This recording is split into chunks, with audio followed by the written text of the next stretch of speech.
India 2020 என்ற திட்டம்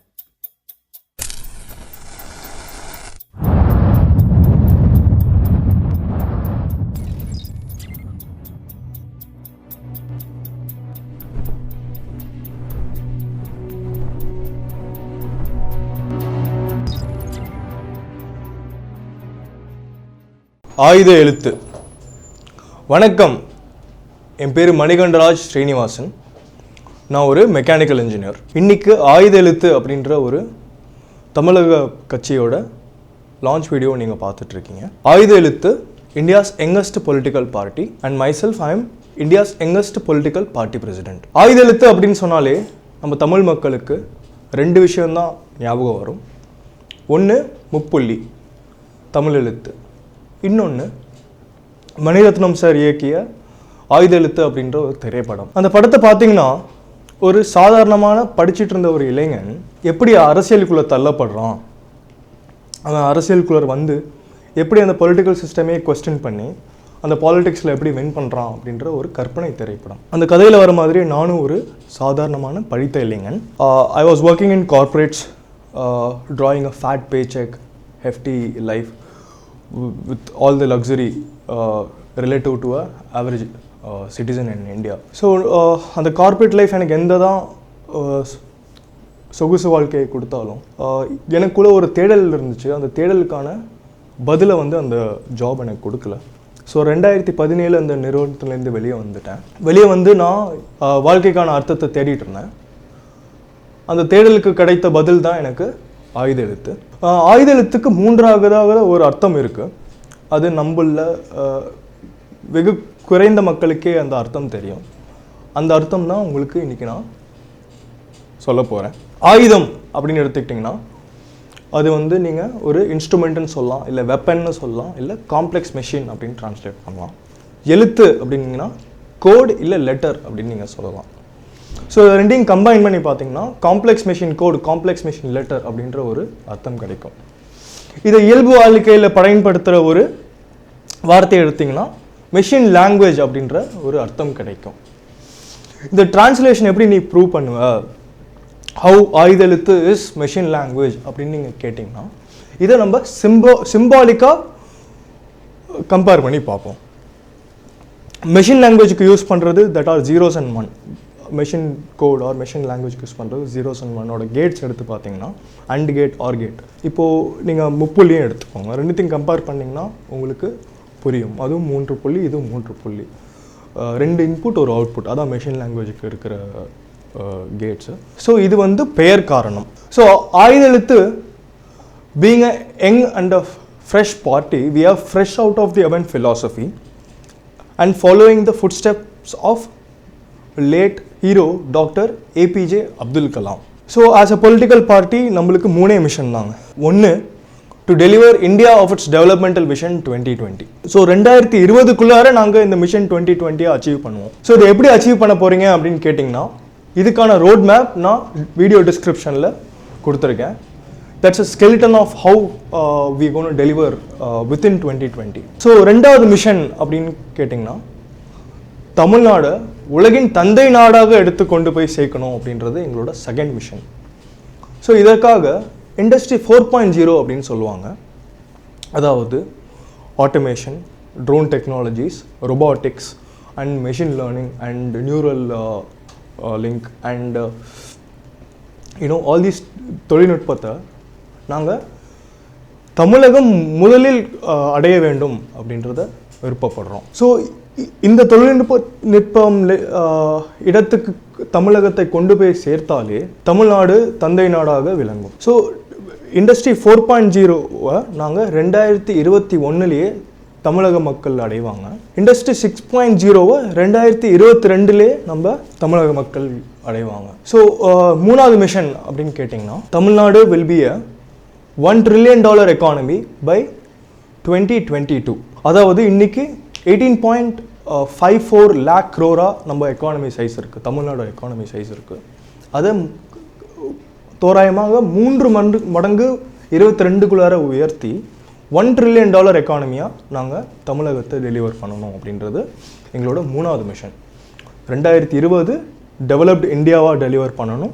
2021 industry 4.0 achieve பண்ணணும். 2022 இண்டஸ்ட்ரி 6.0 அச்சீவ் பண்ணிவிட்டு $1 trillion தமிழகத்தை டெலிவர் பண்ணணும் அப்படின்றது எங்களோட 3 மிஷன் ஸ்டேட்மெண்ட்ஸ்.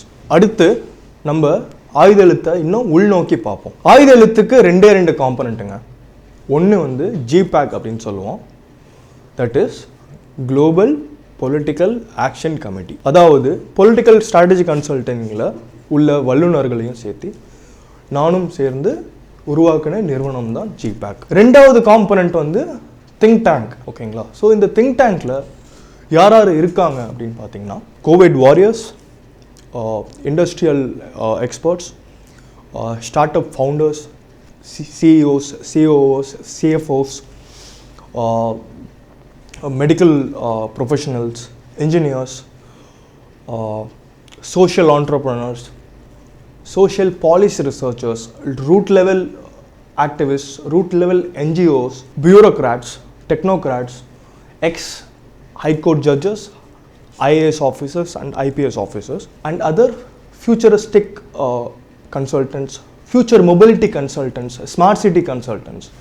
ஸோ இதுதான் எங்களோட summary of think tanks. So இந்த 2 component GPAC and think tank மேல் பார்வையில் தான் ஆயுத எழுத்து ஒவ்வொரு அரசியல் செயல்பாட்டும் முன்னிறுத்தி வைக்கும்.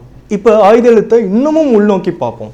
ஸோ நம்ம ஃபஸ்ட் லேயர் வந்து ஆயுத எழுத்து பேர் காரணம் பார்த்தோம், அடுத்து ஆயுத எழுத்தோட ஸ்ட்ரக்சர் பார்த்தோம், அடுத்து ஆயுத எழுத்தோட ஃபிலாசபியை பார்ப்போம். மெடிக்கல் அண்ட் ஃபுட் இண்டஸ்ட்ரி எடுத்துக்கிட்டிங்கன்னா அது வந்து கம்யூனிசம் பார்வையில் பார்த்தோம்னா மக்களுக்கு நல்லது. இதுவே காம்படிட்டிவ் இண்டஸ்ட்ரி எடுத்துக்கலாம், பிஇட் ஒரு ஃபேஷன் இண்டஸ்ட்ரியாக இருக்கலாம், இல்லை ஒரு லக்ஸரி இண்டஸ்ட்ரியாக இருக்கலாம், இல்லை ஒரு கார் மேனுஃபேக்சரிங் இண்டஸ்ட்ரியாக இருக்கலாம். ஸோ இது வந்து கேபிட்டலிசம் பார்வையில் பார்க்கப்படும். ஸோ எவல்யூஷனிசமை ஒரு வார்த்தையில் சொல்லணும்னா மனித வளர்ச்சிக்கு தூண்டுகோலாக இருக்கும், தடையாக இருக்கிறதை நிகர்த்த ஒரு ஆயுதமாக பயன்படுத்தப்படும். So evolutionism is a concept for acceleration of human evolutionism and not manual hindrance. And evolutionism incorporates the conventional thought of communism and capitalism and applied in places where it finds a meaningful fit. So evolutionism என்பது மனிதனுக்கான அடிப்படை தேவைகள், அதாவது உணவு, வீடு, பாதுகாப்பு, காதல், பாசம், உறவினர்கள், செல்ஃப் எஸ்டீம், அதாவது சுயமரியாதை. ஸோ இந்த 4 அடிப்படை தேவைகளை பூர்த்தி செய்கிறதுக்கு உண்டான ஒரு சமுதாய கருத்து அப்படின்றது தான் எவல்யூஷனிசம். ஸோ மனித தேவைகளை காட்டுற பிரமிட் தான் அங்கே மால்ஸ்லோ ஹைரார்கி ஆஃப் நீட்ஸ் அப்படின்னு சொல்லுவாங்க. ஸோ இந்த அடிப்படை தேவைகளில் ஃபஸ்ட்டு 4 தேவைகளை பூர்த்தி செய்கிறது தான் எவல்யூஷனிசம். கடைசியாக வர முக்கோணம் தான் spirituality or self actualisation or ஆன்மீகம் அப்படின்றது சொல்லுவாங்க.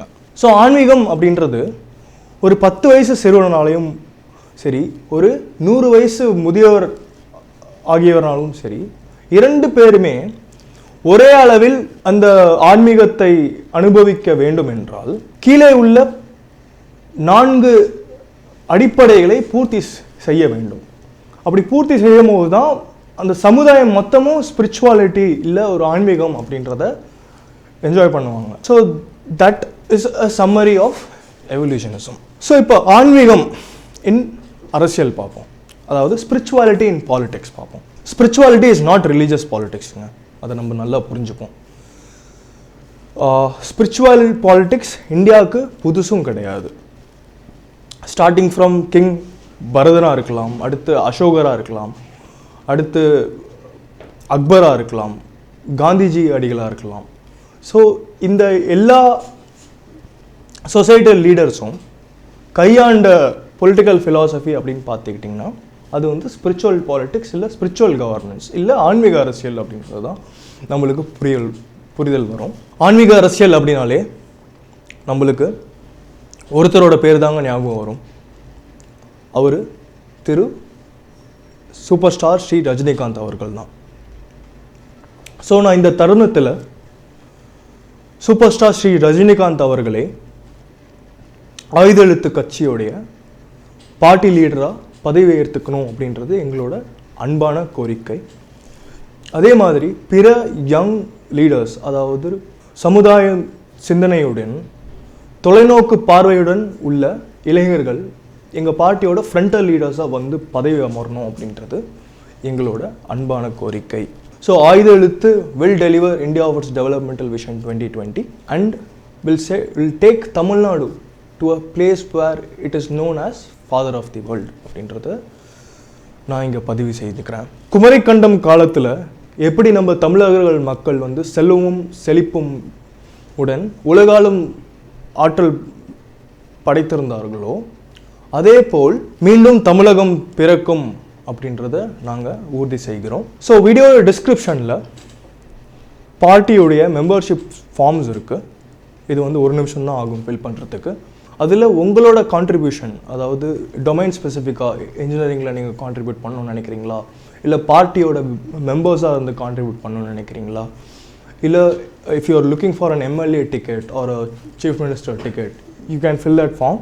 அண்ட் இதோட நெக்ஸ்ட் ஸ்லைடில் நான் உங்களுக்கு ஒரு பிரெயின் டீசர் வச்சுருக்கேன், அதாவது பசில்னு சொல்லலாம்.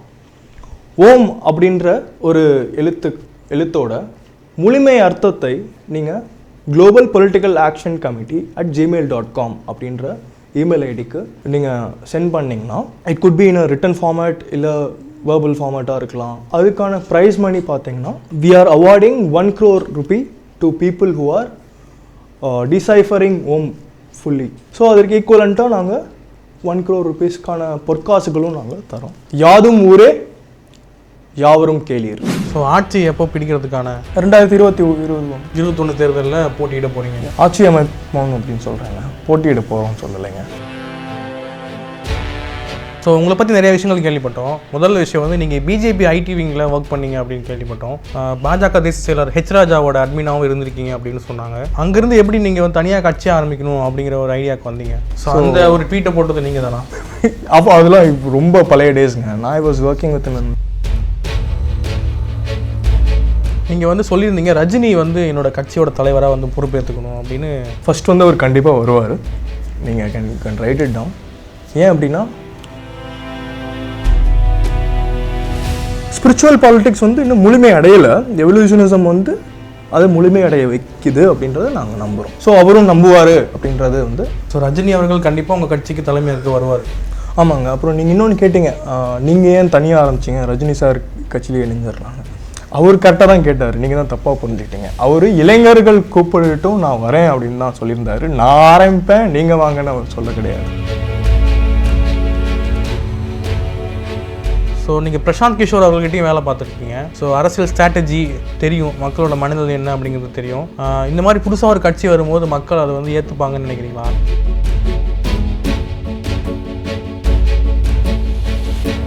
நேயர்களுக்கு வணக்கம்.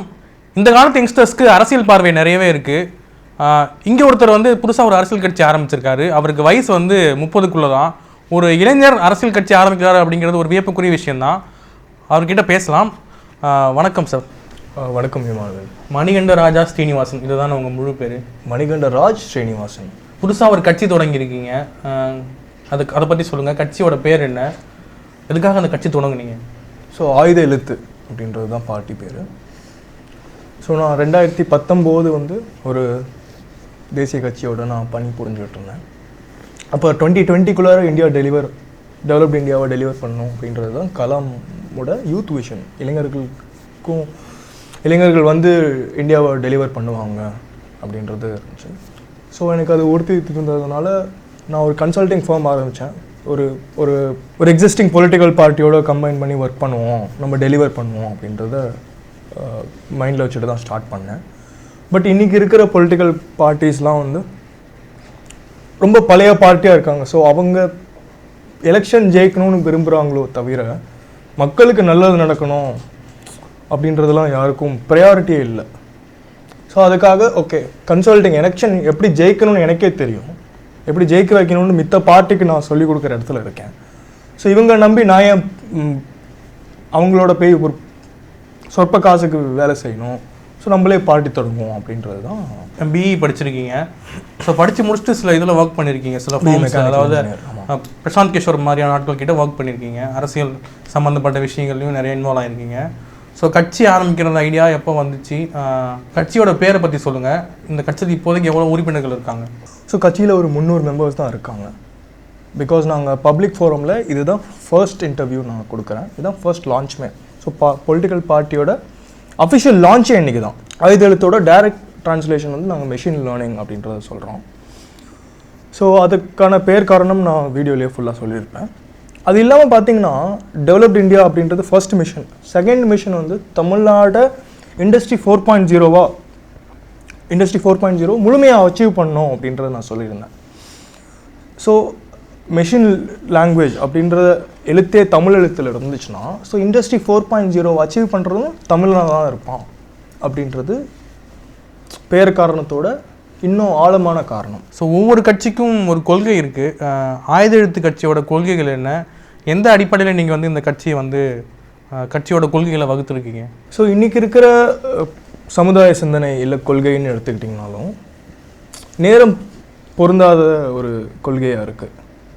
It's based on irrelevant things. அந்த சமுதாயத்துக்கு ஏற்ற சமுதாய வளர்ச்சிக்கு உண்டான சிந்தனை மாதிரி எனக்கு தெரியல. இல்லை, அது ஓகே. உங்களோட கொள்கையை பற்றி சொல்ல அதான். ஸோ அதுக்காக எவல்யூஷனிசம் அப்படின்னு எடுத்துட்டிங்கன்னா ஒரு பாமர மனிதனும் மட்டும் நாங்கள் உள்ளடக்கலை, உங்களை என்னையை மட்டும் நான் உள்ளடக்கலை.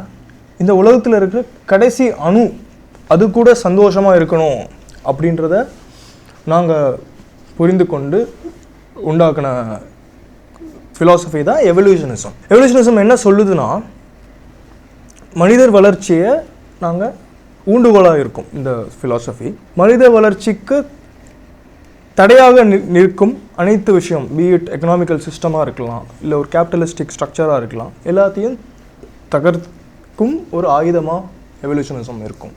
ஸோ அதுதான் வந்து பார்ட்டியோட தத்துவம். ஸோ உங்கள் கொள்கையை பற்றி இன்னும் கொஞ்சம் விரிவாக சொல்லுங்களேன். எவல்யூஷன். ஸோ அதான் நான் ஒரு எடுத்துக்காட்டாக சொல்கிறேனே. இப்போ வந்து மொபைல் இண்டஸ்ட்ரி எடுத்துக்கோங்க, ஃபோன் மேனுஃபேக்சரிங் இண்டஸ்ட்ரி எடுத்துக்கோங்க. 10 வருஷத்துக்கு முன்னாடி இன்றைக்கி உங்கள் ஃபோன் வந்து எவ்வளோ பல்காக இருக்குது. 10 வருஷத்துக்கு முன்னாடியே பிரணவ் மிஸ்திரி அப்படின்ற ஒரு surface and thick piece of plastic. நீங்கள் வந்து ஃபோனை வந்து நீங்கள் கையில் அப்படி பார்த்தீங்கனாலே ஃபோன் வந்துடுவோங்க. பல்கியாக ஃபோன் வச்சுக்கணும்னு அவசியம் இல்லை. பட் அதனால் என்ன சமுதாயத்துக்கு தீங்கு விளைவிக்குது அப்படின்னு பார்த்துப்போம். பார்வையாக பார்த்தாலும் சரி, ஒரு திக் பீஸ் ஆஃப் பிளாஸ்டிக்காக இருந்தாலும் சரி, அதான் உங்கள் ஃபோன். புரியுதுங்களா? உங்கள் ஃபோனோட ஸ்க்ரீன் இருக்குல்லைங்க, அந்த திக் பீஸ் ஆஃப் பிளாஸ்டிக் வந்து இண்டஸ்ட்ரிக்குள்ளார வந்திருக்கணும். அது இன்னும் வராமல் இருக்கிறதுக்கு காரணம் என்னன்னு கேட்டிங்கன்னா கேபிட்டலிசம். ஆர்ஓஐ எடுக்க முடியல. அதனால் நாங்கள் அந்த இண்டஸ்ட்ரியோட டெக்னாலஜி நாங்கள் ஆல்ரெடி கண்டுபிடிச்சிட்டோம் 10 வருஷத்துக்கு முன்னாடியே. ஆனால் நாங்கள் அதை வந்து மார்க்கெட்டு கூட விடமாட்டோம். ஏன்னு கேட்டிங்கன்னா நாங்கள் ஆர்ஓஐ எடுக்கணும் அப்படின்னு சொல்லிட்டு ஃபாக்ஸ்கான் அப்படின்ற மாதிரி சைனா பேஸ்ட் கம்பெனி, ஓஇஎம்னு சொல்லுவாங்க, அதுதான் அந்த டெக்னாலஜியை மேனுஃபேக்சர் பண்ணுவாங்க. புரியுதுங்களா? ஸோ அதை நாங்கள் விடமாட்டோம் அப்படின்னு சொல்லி பிடிச்சி வச்சுருக்கோம். ஸோ இதனால் என்ன புரியுதுங்களா, சமுதாயத்துக்கு இழப்பு அப்படின்னு கேட்டிங்கன்னா 10 வருஷம் முன்னாடி கண்டுபிடிச்ச அந்த டெக்னாலஜி ஆனால் மார்க்கெட்டுக்கு கூட விடுறதுக்கு இன்னும் 10 வருஷம் எடுத்துப்போம் அப்படின்றாங்க. ஸோ மனித வளர்ச்சி நீங்கள் 20 வருஷம் தடை போட்டு வச்சுருக்கீங்க. புரியுதுங்களா? ஸோ இப்போ வந்துருச்சு டெக்னாலஜி, நாளைக்கு இல்லை ஒரு வருஷத்தில் விட்டாதான் you will evolve into something better. So மனித வளர்ச்சியை வேக பாதைக்கு கொண்டு போகிறதுக்கான தத்துவம் தான் எவல்யூஷனிசம். அதாவது டெக்னாலஜி இன்றைக்கி அதிவேகமாக போகுது, பட் நம்ம எக்கனாமிக்கல் ஸ்ட்ரக்சரும் மனுஷனும் அதோட ஈடு கொடுக்காம முடியாமல் இருக்கான். ஸோ சயின்டிசம் எவல்யூஷனிசம் அப்படின்றது பொலிட்டிக்கலாக பார்த்த விஷயம்தான், பட் யாரும் அப்ளை பண்ண முன் வரல. ஏன்னா அன்றைக்கி வந்து இல்லை, அதுதான் நீங்கள் எப்படி அப்ளை பண்ண போகிறீங்கன்னு நான் கேட்குறேன். அதான். ஸோ இன்றைக்கி வந்து எக்கனாமிக்கல் ஸ்ட்ரக்சரை ரீஸ்ட்ரக்சர் பண்ணணும். அதான் எலான் மஸ்க்கும் சொல்கிறாரு. இன்றைக்கி வந்து I have put in all technologies, but இன்றைக்கி வந்து நீங்கள் என்ன வந்து ஒரு சோலார் சிட்டி பண்ணுறேன் அப்படின்னா அதை வந்து நீங்கள் புரியுதுங்களா, அமெரிக்கன் கம்பெனிஸ் வந்து கவர்மெண்ட்டே எதிர்க்குது. ஏன் அப்படின்னு கேட்டிங்கன்னா thermal power plant government run பண்ணுறான். ஓகேங்களா? சோலார் சிட்டி வந்து அந்த கலிஃபோர்னியான்ற ஊருக்கு வந்து பவர் சப்ளை பண்ணுது. கவர்மெண்ட் பண்ணுற வேலையை நீ பண்ணுற, அதுவும் நீ ரெனியூபிளாகவே பண்ணுற. புரியுதுங்களா? மனுஷனுக்கு தீமை இல்லாத ஒரு எனர்ஜியை தான் சோலார் சிட்டி ப்ரொடியூஸ் பண்ணுது. பட் அதற்கு தடையாக அந்த ஒரு எக்கனாமிக் சிஸ்டமும் அமெரிக்கன் எக்கனாமிக் சிஸ்டமும் இருக்குது. அந்த கவர்னன்ஸும் அந்த எக்கனாமிக் சிஸ்டம் பழைய எக்கனாமிக்கல் சிஸ்டமையே பிடிச்சி வச்சுட்டு உட்காந்துருக்கு. ஸோ நீங்கள் உங்கள் பொலிட்டிக்கல் ஃபிலாசபியே மாற்றினீங்கன்னா தான் அடுத்து கவர்மெண்ட் philosophy புரியுது. நீங்க எக்கனாமிக்கல் சிஸ்டம் மாறும். இல்ல பொலிட்டிக்கல் philosophy மாத்துறோம். சோ இத எப்படி அப்ளை பண்ணலாம்? புதுசா ஒரு கான்செப்ட் கொண்டு வரோம், எவல்யூஷனிசம்னு கொண்டு வரீங்க நீங்க. இது என்ன பண்ணும்? இதுல என்ன பண்ண போறீங்க நீங்க? அதாங்க இத கோட்பாடா வச்சு தான் நாங்க பார்ட்டியை ஸ்ட்ரக்சர் பண்ணிருக்கோம். ஒவ்வொரு கட்சிக்கும் ஒரு கொள்கை இருக்கு. அவங்க கொள்கையின் அடிப்படையில தான் அவங்க திட்டங்களை வகுக்குறாங்க ஆட்சிக்கு வரும்பொழுது. ஸோ நீங்க வந்து இந்த கொள்கையை எப்படி வந்து அட்மினிஸ்ட்ரேட்டிவ் இதுக்கு மாற்ற போறீங்க அந்த ஆஸ்பெக்ட்ல? ஸோ இங்கே வந்து நாங்கள் சொல்லியிருப்பேன் ஜிபேக் அப்படின்றது, அதாவது குளோபல் பொலிட்டிக்கல் ஆக்ஷன் கமிட்டி. அதுக்கு இப்போ 2 காம்பனண்ட் இருக்குது ஆயுதத்துக்கு. ஒன்று ஜிபேக், இன்னொன்று வந்து திங்க் டேங்க்னு சொல்லிட்டு.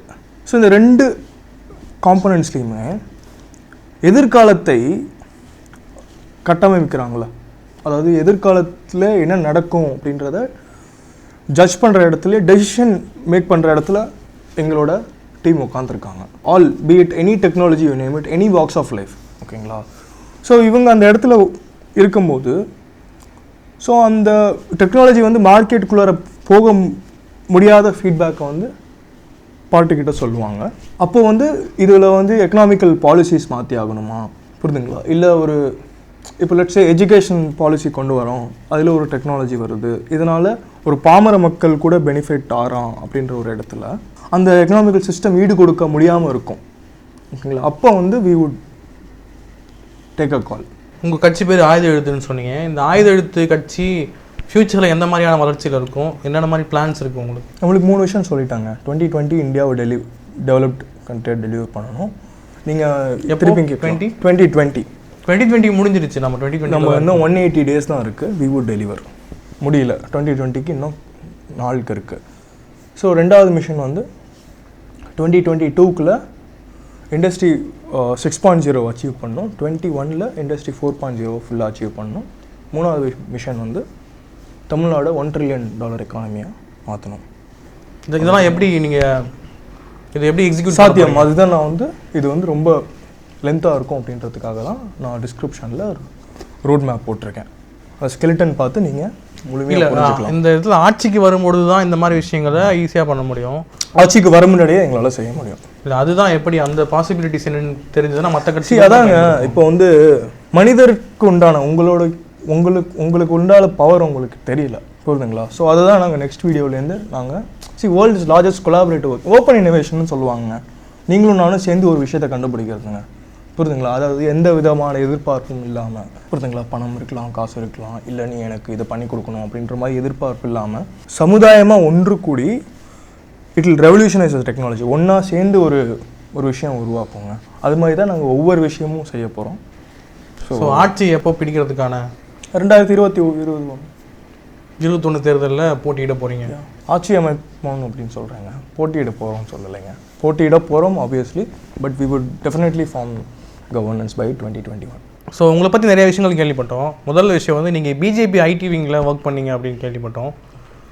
பாஜக தேசிய செயலர் ஹெச் ராஜாவோட அட்மினாவும் இருந்திருக்கீங்க அப்படின்னு சொன்னாங்க. ஸோ அங்கேருந்து எப்படி நீங்கள் வந்து தனியாக கட்சி ஆரம்பிக்கணும் அப்படிங்கிற ஒரு ஐடியாவுக்கு வந்தீங்க? ஃபஸ்ட் நீங்கள் கேள்விப்பட்டது எல்லாமே அரைகுறையாக கேள்விப்பட்டிருக்கீங்க. அது ரொம்ப மிகவும் தவறு. ஸோ நான் வந்து ஹெச் ராஜாவோடைய கன்சல்டண்ட்டாக இருந்தேன். I was overseeing is administration. Okay, நான் அட்மின் கிடையாது. 2வது வந்து பிஜேபி மாதிரி ஒரு கன்சல்டிங் ஃபார்ம், பிஜேபியோட ஒர்க் பண்ணல, பிஜேபிக்கு கன்சல்ட் பண்ண, ஜென்ரல் எலெக்ஷன் கன்சல்ட் பண்ண ஒரு நிறுவனத்தோட நான் ஒரு அடாக்காக ஒர்க் பண்ணேன், ஒரு கன்சல்டண்ட்டாக ஒர்க் பண்ணேன். ஸோ அதே அந்த நிறுவனத்தில் ஒர்க் பண்ணும்போது Raja sir it pumped into me. Like அவர் சிவகங்கை தொகுதியில் நான் எலெக்ஷன் டைமில் ஒர்க் பண்ணுற மாதிரி சூழல். ஸோ எனக்கு contact establishment like it got established. So அதனால் அவரோட கொஞ்ச நாள் பணிபுரிந்தேன். எக்ஸ்பீரியன்ஸ் தானேங்க. ஸோ அந்த ஒரு ட்வீட்டை போட்டது நீங்கள் தானா? அப்போ அதெல்லாம் ரொம்ப பழைய டேஸ்ங்க. நான் I was working with in very recent days, all non controversial days. I have nothing to do with you know IT accounts. என்னோடது வந்து பாலிசி ரிசர்ச், புரியுதுங்களா? பாலிசி ரிசர்ச், டேட்டா அனாலிட்டிக்ஸ் அப்படின்ற மாதிரி எல்லாமே டெக்னிக்கல் சப்ஜெக்டாக இருக்கும். ஸோ அட்மினிஸ்ட்ரேஷன் நீங்கள் சொல்கிறது எல்லாமே அட்மினிஸ்ட்ரேட்டிவ் சப்ஜெக்ட்ஸ். அதுக்கு எனக்கும் I would be very distant from that. So அப்புறம் நேஷ்னல் லெவலில் நீங்கள் நிறைய அவார்ட்ஸ் வாங்கியிருக்கீங்க. ஐஏஎம் அகமதாபாத்தில் கூட உங்களுக்கு ஸ்பெஷல் அவார்டு கொடுத்து காந்தியன் அவார்டு கொடுத்துருக்காங்க அப்படிங்கிற மாதிரிலாம் கேள்விப்பட்டோம். ஸோ ஆமாம் 2012 அந்த அவார்டு வாங்கியிருந்தேன் ஃபார் இட்ஸ் நேஷ்னல் அவார்டு நீங்கள் சொன்ன மாதிரி. So cost effective vegetable chiller அப்படின்ற ஒரு சில்லர் பண்ணியிருந்தோம். அதுவும் விவசாயிக்காக நாங்கள் ஒரு எக்யூப்மெண்ட் ஸ்டோரேஜ் ஃபெசிலிட்டி பண்ணியிருந்தோம். அது எப்படின்னு பார்த்தீங்கன்னா ரிமோட் வில்லேஜஸில், அதாவது பவர் ஆக்சஸே இருக்காது ஓகேங்களா, அங்கே ஒரு 100 மக்கள் தான் வந்துட்டுருப்பாங்க. ஸோ அவங்களுக்கு வெஜிடபிள் ஸ்டோரேஜ் செய்யணும், ஒரு தக்காளியை ஸ்டோர் பண்ணி வைக்கணும்னாலே அவங்க 10 கிலோமீட்டர் 50 கிலோமீட்டர் லாரி வந்து அங்கே ஒரு கவர்மெண்ட் வந்து ஒரு கோல்ட் ரூம் வச்சுருப்பாங்க, அதில் ஸ்டோர் பண்ணுறதுக்கு வாடகை வேறு இருக்கும். இதை செய்கிறதுக்கு தான் நாங்கள் ஒரு ரெனியூபிள் எனர்ஜி ஸ்டோரேஜ் செஞ்சுருந்தோம். ஸோ அதுக்கு தான் எங்களுக்கு அந்த Sristi and Gandhian young innovation award கொடுத்துருந்தாங்க. காலேஜ் அப்போ 3 மக்கள் சேர்ந்து பண்ணியிருந்தோம். அதை சொல்லுங்கள். தமிழ்நாட்டில் இந்த கட்சி நீங்கள் ஆரம்பிக்கிறீங்க. இப்போது ஏற்கனவே இங்கே பல கட்சிகள் இருக்குது, பலம் வாய்ந்த கட்சிகள் இருக்குது, சின்ன கட்சிகள் இருக்குது, புதுசாக உருவான கட்சிகள் இருக்குது. நாளைக்கு ஆட்சி எல்லா கட்சிகளுக்குமே நாளைக்கு ஆட்சியை பிடிக்கணும் அப்படிங்கிறது தான் எல்லாருடைய கொள்கையுமே. ஸோ எல்லாமே வயசில் கொஞ்சம் மூத்தவங்க, நிறைய அரசியல் அனுபவம் கொண்டவங்க. அவங்கள எல்லாத்தையும் மீறி நீங்கள் ஒரு கட்சி ஆரம்பிக்கிறீங்க, அவங்களுக்கு எதிராக ஒரு கட்சி ஆரம்பிக்கிறீங்க. இந்த கட்சி எந்த அளவுக்கு மற்ற கட்சிகளையும் தாண்டி ஸ்பெஷலாக இருக்கும், உங்களால் அவங்க கூட போட்டி போட முடியும்னு நினைக்கிறீங்களா? இன்றைக்கி பொலிட்டிக்கல் சினாரியோ எடுத்துப்போம். நான் அந்தளவுக்கு எக்ஸ்பீரியன்ஸாக இருக்கேன் அது இது அப்படின்னு சொல்லிட்டு பொலிட்டிக்கல் பார்ட்டிஸ் இருக்குது. பட் அந்த பார்ட்டிஸ்க்கும் படித்த இளைஞன் வேணும், பிரசாந்த் கிஷோர் மாதிரி ஒரு பொலிட்டிக்கல் ஸ்ட்ராட்டஜி தெரிஞ்சவன் வேணும் அப்படின்னு பைசா கொடுத்து ஹையர் பண்ணி வச்சுருக்காங்க. இன்றைக்கி இங்கே இருக்கிற பொலிட்டிக்கல் பார்ட்டிஸ் ஒரு பார்ட்டி மட்டும் சொல்லலை, இங்கே இருக்கிற இல்லை அந்த பிரசாந்த் கிஷோர். இப்போ நான் என்ன கேட்குறேன்னா சொல்கிறேன், எல்லாரும் அதில் சொல்கிறாங்க ஒரு விஷயம். அதில் என்னென்னா ஆல்ரெடி கட்சி ஒன்று எஸ்டாப்ளிஷ் ஆகி இருக்கும்பொழுது தான் பிரசாந்த் கிஷோர் வந்து அவர்லாம் வந்து பூஸ்ட் பண்ணி விடலாமே தவிர, இப்போ அவ்வளோ பண்ணுறாருல்ல, அவர் ஒரு எலெக்ஷன் நின்று ஜெயிக்க முடியும். அவர் பண்ணுற தப்பை வந்து நான் சரி செஞ்சு நான் சரியாக பண்ணி எஸ்டாப்ளிஷ் ஆன கட்சிகளுக்கு இந்த மாதிரி அடுத்த வேலை செய்யும் பொழுது தான் அந்த கட்சிகளுக்கும் யூஸ் இருக்குது, இவங்களுக்கும் யூஸ் இருக்குன்னு வச்சுக்கோங்களேன்.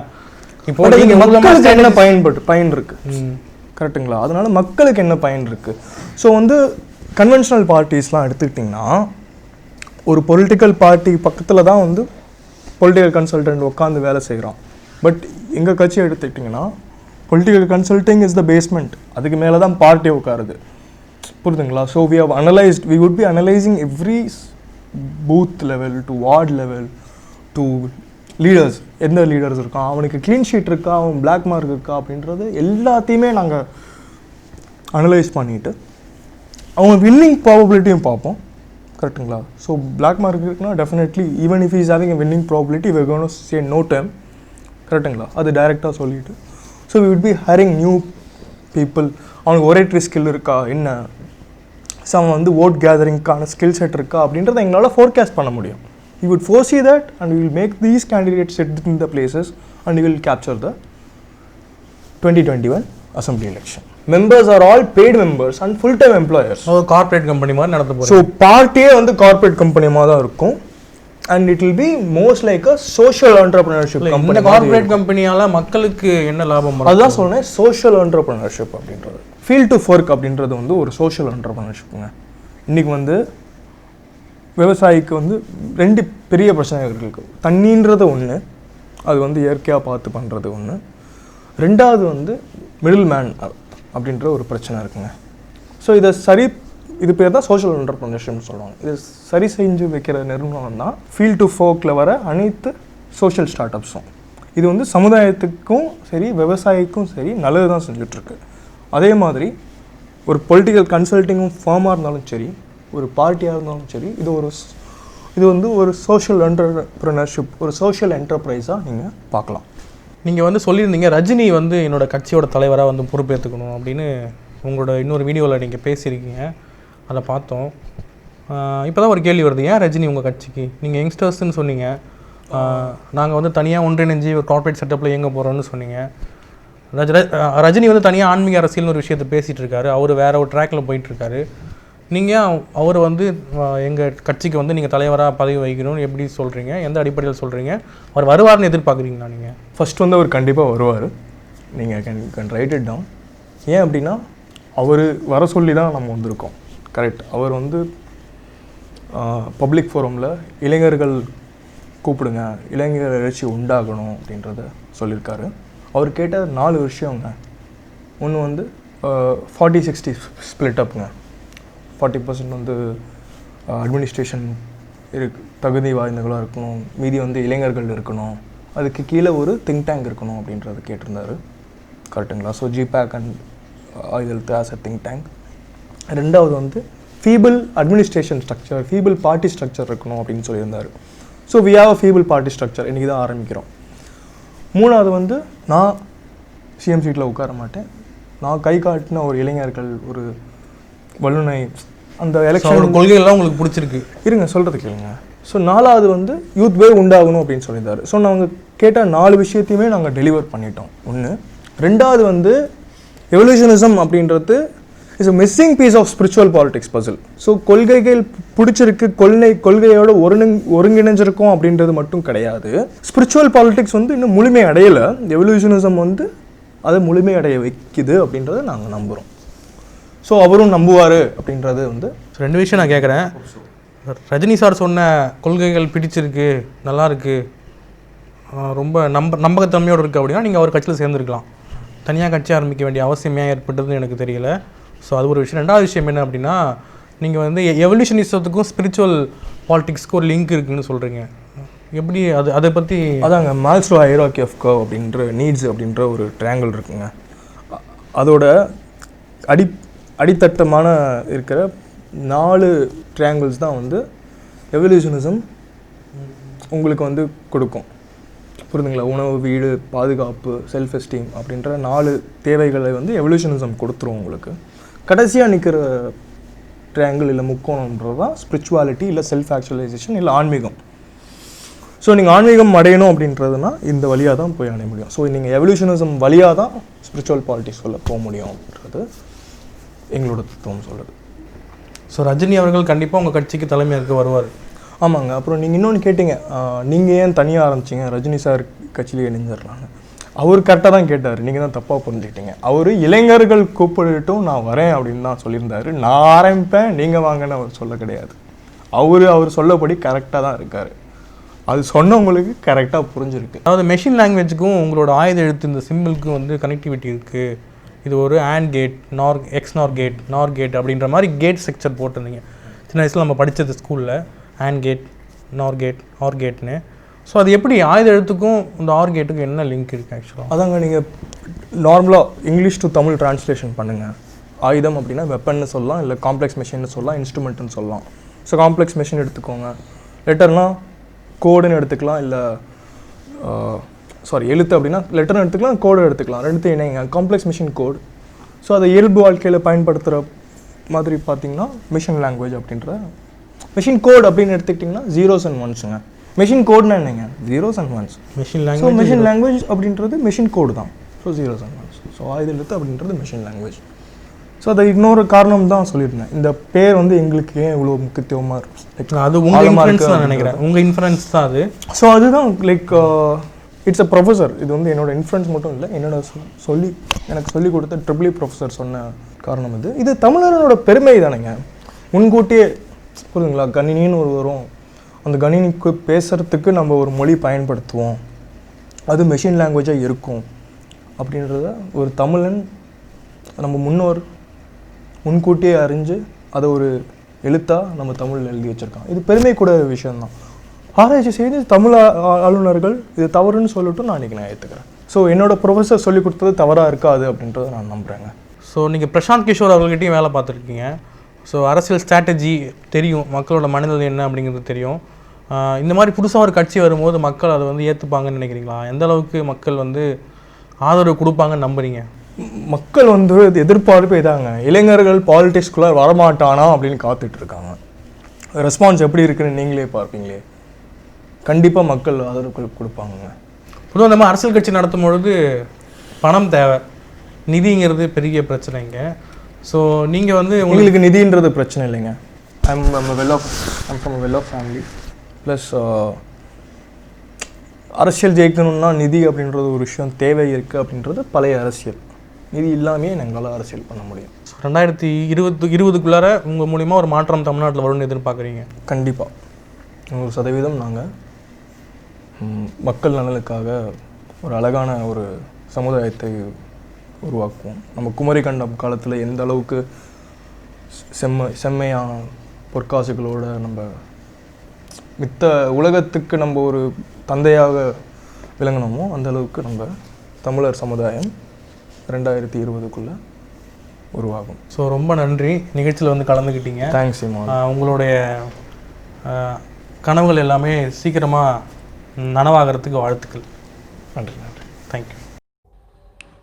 தமிழ் எழுத்தை முதலில் வடிவமைத்த நம் முன்னோர்கள் எதிர்காலத்தில் கணினி என்று ஒன்று பிறக்கும், அதனுடன் மனிதன் உரையாட ஆயுத எழுத்து மெஷின் லாங்குவேஜ் என்ற ஒரு மொழியை பயன்படுத்துவான் என்பதை உணர்ந்து தமிழெழுத்தோடு ஆயுத எழுத்தை இணைத்திருக்கிறார்கள். இப்போது தெரிகிறதா தமிழ் எந்த அளவுக்கு ஆழமான மொழி என்று? நம் முன்னோர்கள் எந்த அளவுக்கு தொலைநோக்கு பார்வையுடன் இருந்திருக்கிறார்கள் என்று தெரிகிறதா? இப்பெருமை வேறு எந்த மொழியில் உங்களால் காண முடியும்? தமிழன் என்று சொல்லடா, தலை நிமிர்ந்து நில்லடா. அனைத்து பிரச்சனையும் இன் சிங்கிள் ப்ளோ. நீங்கள் அவெஞ்சர்ஸ் படம் பார்த்தீங்கன்னு தெரியல, அதில் பார்த்தீங்கன்னா தானோஸ் வருவார், fine I will do it myself க்ளோ பற்றி இப்படி பண்ணுவார், எல்லாமே பாதி உலகம் அழிச்சிடும். எதுங்க அரசியலின் தானோஸ் இல்லைங்க. ஸோ இது வந்து அரசியலின் பிரச்சனைகளின் தானோஸ். ஸோ இதை வந்து இண்டஸ்ட்ரி 4 பண்ண முடியும். ஸோ இண்டஸ்ட்ரி 4 என்ன அப்படின்றத, இண்டஸ்ட்ரி 4ஓட ஃபுல்லஸ்ட் கெப்பாசிட்டி என்னன்றதை நீங்கள் படிச்சிங்கன்னா உங்களுக்கு நான் என்ன சொல்கிறேன்னு சொல்லாமே உங்களுக்கு புரிஞ்சிருக்கும். 2013 யூஎன் வந்து 2030 சொல்லியிருக்கான், நான் வந்து வேர்ல்டு பாவர்ட்டியை எண்ட் பண்ணுவேன். நான் என்ன சொல்கிறேன், 2022 நான் டெலிவர் பண்ணுறேன்னு சொல்கிறேன்.